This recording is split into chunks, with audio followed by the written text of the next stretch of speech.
এই চলতি সংসদে গত 14 জুন নীলফামারী 4 থেকে আসন থেকে নির্বাচিত মাননীয় সংসদ সদস্য বাজেটের উপর আলোচনা করতে গিয়ে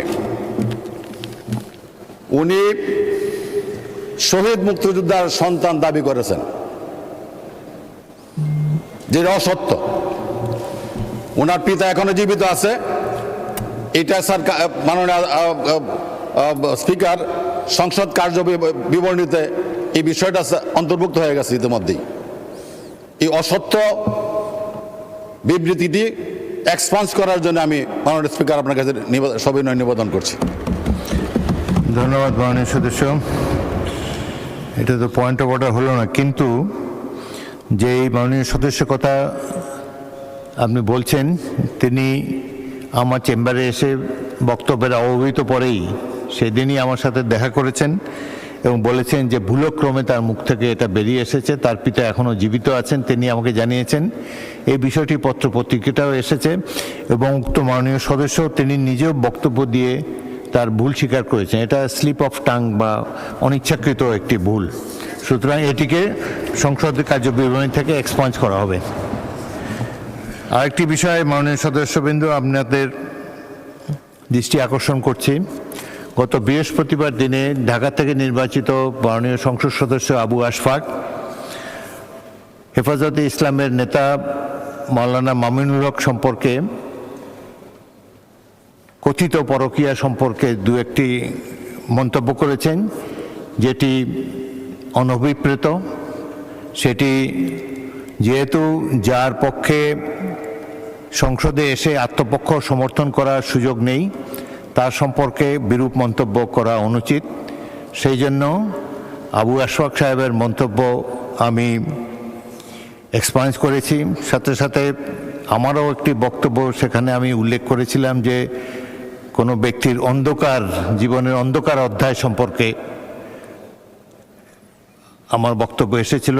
সেই অন্ধকারাচ্ছন্ন এই অধ্যায় এটিকেও এক্সপান্স করা হলো এবং ভবিষ্যতে আপনারা সবাই কেয়ারফুল থাকবেন বাজেট বক্তৃতা বা অন্যান্য বক্তৃতায় যার পক্ষে এখানে এসে নিজকে ডিফেন্ড করা সম্ভব নয়, তার উদ্দেশ্যে কোনো বিরূপ মন্তব্য আপনারা করবেন না, এটাই আশা করি।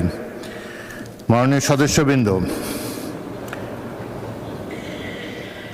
এখন আমি বাজেট সম্পর্কে আলোচনায় জনাব মুজিবুর রহমান মাননীয় সদস্য বলুন। এটা কি পয়েন্ট অফ অর্ডার? চাচ্ছিলাম, আপনার কথাগুলো খুবই সুন্দর। আল্লাহ তাআলা কোরআন মাজিদে গীবত করতে নিষেধ করেছে। আর এই গীবত হচ্ছে কোনো মানুষের কার্যাবলী তার অসাক্ষাতে অর্থাৎ অনুপস্থিতিতে তার কথা অন্যের কাছে বলাটার নামই হচ্ছে গীবত। যদি সেটা সত্যও হয় তারপরও সেটা গীবত। আর গীবত হচ্ছে জেনা করার চাইতো একটা জঘন্য জিনিস। আর এই গীবত যদি তার মধ্যে না থাকে আর বলে, তাহলে সেটা হচ্ছে তহমত, মানে আরো ভয়ঙ্কর গুনাহ। অতএব ইসলামের দিক থেকে আপনি 100% সঠিক কথা বলেছেন। আল্লাহ তাআলা আপনার এই ডিসিশনের জন্য, সিদ্ধান্তের জন্য আল্লাহ তাআলা আপনাকে বারাকা দিবেন ইনশাআল্লাহ, যা যাও দিবেন। আসসালামু আলাইকুম রহমতুল্লাহ। ধন্যবাদ মাননীয় সদস্য। এখন আমরা বাজেট অধিবেশনে সম্পর্কে সাধারণ আলোচনায় অংশগ্রহণ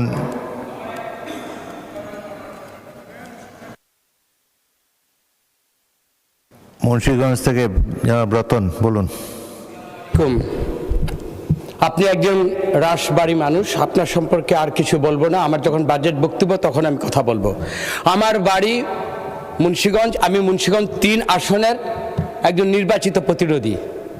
তো আমার এই মুন্সিগঞ্জে গত 2 দিন আগে জনাব জামাতের আমির উনি ওইখানে গিয়েছিলেন, যেখানে অতীশ দীপঙ্কর স্যার জগদীশ চন্দ্র বসুর বাড়ি।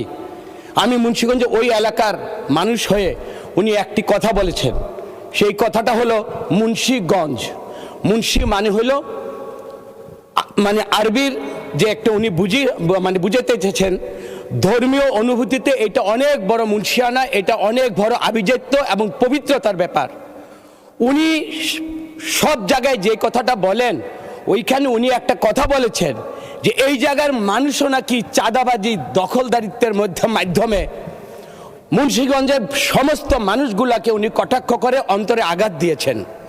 উনি যখন পার্লামেন্টে থাকবেন, এখন নেই, আমি ওই এলাকার প্রতিনিধি হিসাবে, আর যদিও আমার নাম উল্লেখ করেননি, কিন্তু মুন্সিগঞ্জের মানুষের ঐতিহ্যের উপর উনি যে কথাটা বলেছেন, এই কথার বেস কি এবং কোন সত্যতা এবং কোন সততার উপরে এই কথাটা বলেছেন, উনি যখন আসবেন ওনার এই কথাটার আমি একটি সূত্র ধরে পরবর্তীতে আমি আমার বক্তব্যে আমি কথা বলবো। মাননীয় স্পিকার, আপনাকে ধন্যবাদ। মাননীয় সদস্য, এটা কোনো পয়েন্ট অফ অর্ডার হলো না, পয়েন্ট অফ অর্ডার হিসাবে গৃহীত হলো না। আর বাক স্বাধীনতা তো এখন আছে বর্তমান বাংলাদেশে, রাজনীতিবিদরা অনেক কথা বলে থাকেন, তো সংসদের বাইরে যে কথা বলা হয়েছে সেটা সংসদের বাইরে জবাব দেওয়াই ভালো। এখানে যদি তার সংসদের মধ্যে কোনো বক্তব্য দেন, সেখানে আপনার নাম উল্লিখিত থাকে, তাহলে 274 বিধিতে আপনি সেখানে জবাব দিতে পারেন। এবং আপনার এটাতে তো কোনো ডাইরেক্ট কোনো অ্যালিগেশন নাই বা কিছু, সুতরাং বাইরের কথা বাইরেই থাকুক। সংসদের মধ্যে যদি এই ধরনের কোনো আপত্তিকর কথা কেউ বলে, তখন আপনারা আপত্তি করতে পারেন, তখন বিবেচনা করে দেখব এটা পয়েন্ট অফ অর্ডার হলো কিনা। আর তাছাড়া এখন বাজেট অধিবেশন চলছে, বাজেট বক্তৃতায় আপনি এই ধরনের কথা বলতে পারেন। যদি নিজের এলাকার জনগণের উপরে যদি কোনো বিরূপ মন্তব্য কেউ করে, সে সম্বন্ধে বক্তব্য রাখতে পারবেন। ধন্যবাদ। মাননীয়